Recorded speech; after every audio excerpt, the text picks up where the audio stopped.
dal leen ak jàmm ci AGT News chaîne bi leen di jox xibaar yi wér te wóor abonné leen ngir dara bañ leen a raw.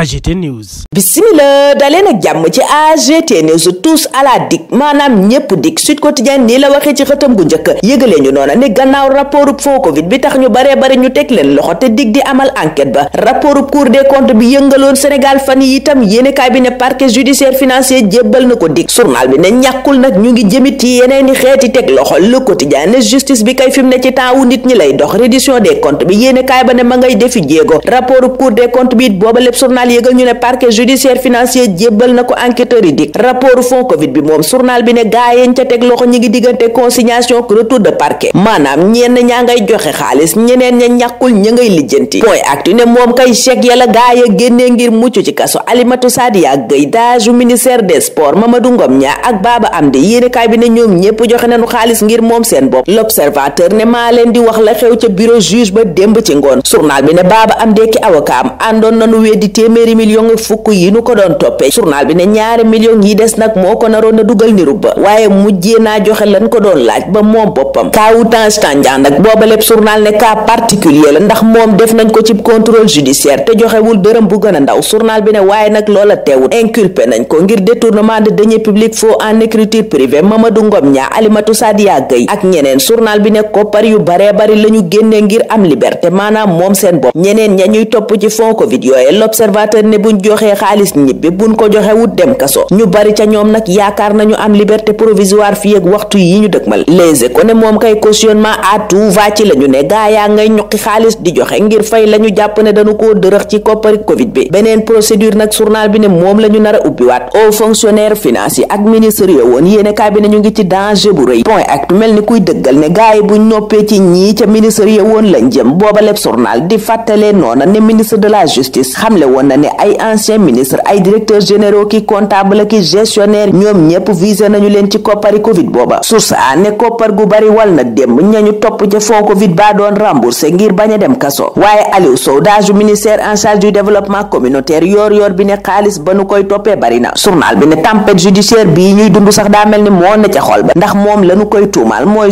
surfacturation ci njëgu ceeb bi luy tolloo ñaari milliards yu teg juróom-ñaar téeméeri million ak ñeent fukk ak juróom Le Soleil di ñu yëgal moom ne ñaar téeméeri million gaa yi cautionné nañu ko ngir moom seen bopp gannaaw ba ñu leen toppee ci xaalisu Covid booba ba ñu nar caa dem kaso libération it foofa la jaar nañu déballage yu rëy amoon na démb ca division des investigations criminelles Mamadou Ngom ñaa xamal na enquêteurs yi ne décaissement yi mu doon def yépp ministre Matar Ba ko sant te na mu ko bëggee noona la ko defale yéenekaay booba it yeggee ñu ay kàddu yu Gris Bordeaux ak Sayer Seck yu gën a dugal gaaye ca ministère de la culture journal bi ne dage ba di Léon Zale nee na ci lu mu yëgul enveloppe 530 millions maanaam juróomi téeméeri million ak fanweer la ñu jël séddale ko artistes yu mag yi gannaaw liste boo xam ne président de la république ca boppam moo ko defoon def ca ku ne lañ la war a jox jébbal ko ministre Abdoulaye Diop fukki nit ak juróom-ñett yoo xam ne jox nañu leen ca boobaleb xaalis ak ay copie de chèque yéene cabinet def nañu ko ca dossier ba confrontation bu tàng jërit yéene kaay booba xamal ñu ne amoon na diggante Bakary Sène ancien directeur hôpital Pikine ak ancien comptable ba Lamine Diop Moussa Sam Daf moom yéene cabinet déclaration wu Fatou Seck directrice umu leader distribution ak ancien comptable ba Alioune Badara Diop moo ko dugal ni rubba yéenekaay bi ne ñooña ñu doon topp ñenn ñi am nañu retour de parquet ñeneen ña joxe nañu xaalis ñeneen ñi ngi ci contrôle judiciaire muy dogal yi juge bi gontoo jël démb Mansour Faye moom libération mooma di ñu xamal ne tey jii dogalub ministre de l'intérieur di arrêté bi ko teree génn réew mi danañu ko jébbal procureur moo ko visé moom Mansour Faye jàpp ne ca kanamu haute cour de justice lañu ko war a yóbbu yéenekaay bi ne procureur mooma jàpp ne nag Mansour Faye bu génnee réew mi mën naa am lu mun a saxal ci enquête faux Covid bii di wéy enquête rapport Cour des comptes bi Vox Populi nañu procureur ndeke jébbal na ko dig fukki fan ak ñeent weeru avril yéenekaay bi noppi ca loola yeggee ñu kàdduy njiital UMS di Union des magistrats du Sénégal muy défendre indépendance su magistrat yi ca booba lépp yéenekaay ne dañoo moom seen bopp amul benn politique bu leen di digal ñuy def tribune ne yemuñu ca loola défendre nañu itam ministre de la justice Ousmane Diagne Ousmane Chimère Diouf yéenekaay bi ne mel na ni it ku tontu ñi naan justice dafa yéex mu ne dossier yi dañoo complexe faaw ñu jël temps bi ci war kon yéexuñu waaye dañuy jël temps bi nga xam ne moom lañu war a jël ca yooye lépp dossier l'indépendant tuddee loola contre attaque u magistrat yi gannaaw pression bi ñuy wax nañu ko teg ci kaw justice ndax ni yëf yi doxee daa yéex booba lépp journal it faram fàccee tontu njiital union des magistrats du Sénégal mi ne justice amul benn pression bu mu war a jot ak fu mu mën a jóge magistrat yi it mu ne amul benn ordre bu ñuy jot ci président de la république wala ministre de la justice mu ne nag liy dëgg mooy dañoo war a bàyyi justice mu def liggéeyam politique pénale bi it ca booba lépp journal ma nga naan gouvernement bi moo koy tëgg dëgg la waaye nag magistrat yi ñoo koy doxal loola moom mu ne constitution bi la mu ca wax leer na nañ la Abdou Nguer ak fansam bii di Pape Amadou Diaw wax démb ca section de recherche moom lañu libération di yegge yëgal ñu itam ne retour de parquet la am moom Abdou Nguer source a ne dossier juge troisième cabinet lañu ko dénk tey ci alxamis ji la koy létt mbaamu firi ko gannaaw retour de parquet bu mu am démb kon yéene cabinet moom Abdou Nguer dana dajeek magistrat instructeur bi tey ki moom compte TikTok booba di Abdou Nguer Seul te ñu jàpp jee ko ba Thiès yéene cabinet lu ji njaaka mooy njaak Macky Sall mi waa Pastef di songee boor bu ne moom Walf Quotidien daa gis ne ay ñoñam dañu koo bàyyi journal bi ne Macky ngi mel ni ku amuti mbokk lu waay tibb sànni ci kawam ñamu àndaloon démb ci wàllu politique xeetu responsabilité ak teranga bu ne mu jox leen ko journal bi ne doo leen gis doo leen dégg syndicaliste yi ñoom yëkkati nañu seen baat bëgg nguur gi dégg leen l'info mi nu ko xibaar ne yooyele syndicat jàpp nañu ne nguur gi daal fi mu ne waxagu leen lu leer ci wiiri gu rëy la nekk ak ñoom amul benn engagement bu wér bu nu jël ca la ñu waxante woon ak ñoom loola it la moo di giroo ki ñoñam wax ca lii quotidien waral booba lépp journal ne le front syndical se braque yéenekaay bi ne kon pacte de stabilité sociale bi nguur gi bëgg daa mel ni sore na lool ak am ko ndax front syndical booba neenu duñu xuus mukk ci waxtaan yoo xam ne amul bopp amul genn amul it lenn lu sérieux lu nu gis ca yooyele waxtaan enquête moom ma ngay wax ci Sénégal mi ñàkk lu baree bari ci diggam ak FMI journal bi ne FMI mooma dakkal na programme u Sénégal 2024 ba tey ngir Miss Reporting Côte d'Ivoire Bénin Togo ak Mali nag yéenekaay bi ne ñoom ñu ngay wéyal seen programme gouvernement bu Sénégal yéenekaay bi ne pexe yi mu am mooy lebantu ci biir réew mi mbaa dem ci sous-région bi naka lay Sénégal di def sax ba génn ci guutey koom gi mu ne jafe-jafe budget yi am souveraineté économique bu sax Direct News ca loola la xëy jox ca kàddu Amar Thioune teg cay laaj ndax FMI daa gëlëmal Sénégal moom mu jàpp ne nag Sénégal coppite gii fi am ci wàllu démocratie ak kilifay réew mi war naa mën a doon opportunité maanaam ñu jaaree ca jubbanti waar réew mi ak yoon wi mu jël ci wàllu koom jéye yi am ci yoon yi délinquance bi trafic de drogue bi Barça wala Barsaq di mbëkk mi réew mi quotidien yii yépp police daal dina ciy fësal ay xaymaam muy les chiffres de la criminalité en 2024 journal bi ne luy tolloog 18951 infraction gaa yi def nañu ko yéenekaay bi ne juróomi junni ak juróom-ñeenti téeméer ak ñeent fukk ak juróom ci accident wàññi nañu ko ñaar téeméer ak juróom-ñeent fukki bakkan rot ca ñetti junni ak juróom-ñeenti téeméer ak ñaari plainte yéenekaay bi ne déposé nañu ko 4630 di ñeenti junni ak juróom benn téeméer ak fanweeri arrestation ngir trafic de migrants yéenekaay bi ne police amal na ko Les Échos waxtu woowa dinu yegge jeeju am ca Golfe Sud muy xale bu góor bu am ñaar fukki at ak benn cousin wam bu am fukki at ak juróom-ñett faat ko yéenekaay bi ne borub juróom benn junnee waral loola ka def njombe jooju nag yéenekaay bi ne yóbbu na boppam police gannaaw ba nu tegee loxo rakkam bu jigéen ak xaritam ñu jeexal ak mbir mu doy waar mi tribunal bu Mbuur doon àtte te l'Observateur yeggee ñu ko mu soxal góor gi am juróom-ñett fukki at ak benn am ñeenti soxna ak fukki doom ak juróom-ñeent Esfal mooma yéenekaay bi ne ab lycéen di gone gu jigéen guy jàngee lycée am ñaar fukki at ak benn moo ne def ko violé ñun ñu ngi leen di ñaanal keddal ak jàmm dig daje ëllëg inshallah. AGT News.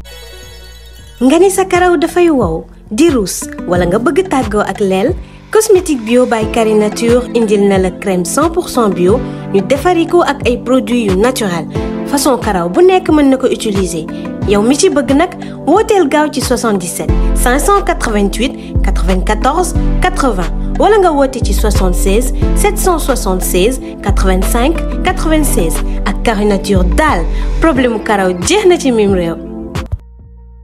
AGT News.